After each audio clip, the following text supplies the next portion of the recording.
They burned the truth about the first woman. A long time ago, in a land where the sun kissed the earth every morning and the stars whispered secrets at night, there lived a people who told stories.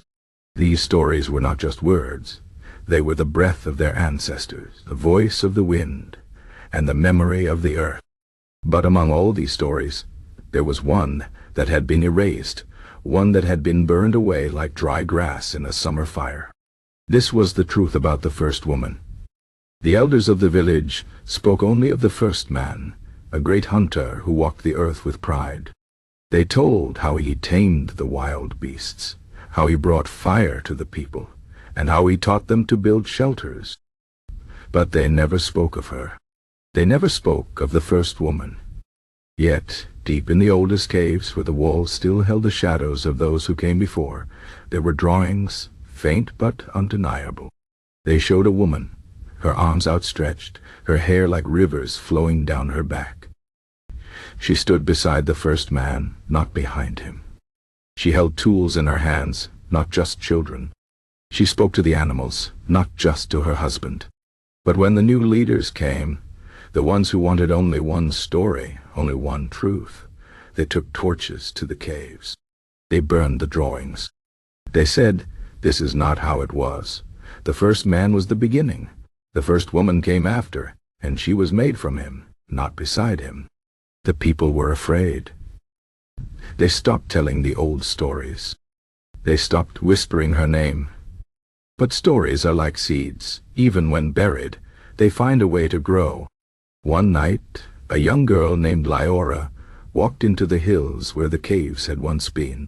The fire had eaten the drawings, but the smoke had left marks on the stone, ghostly shapes that still told the truth.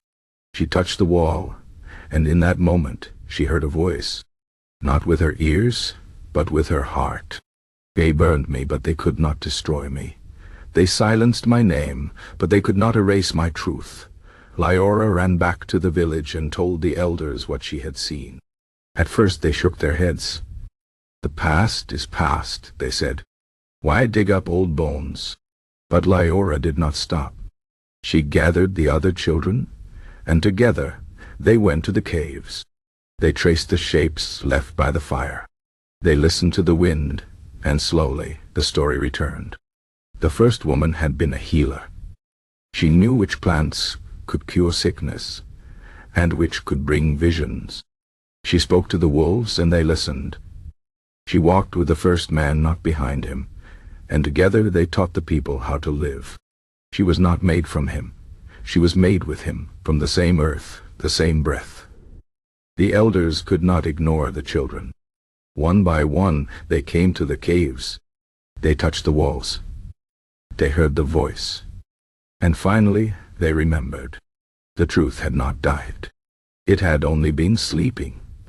Now, when the people tell the story of the beginning, they speak of two, not one. They remember the first woman. They say her name, and the wind carries it forward, so it will never be forgotten again.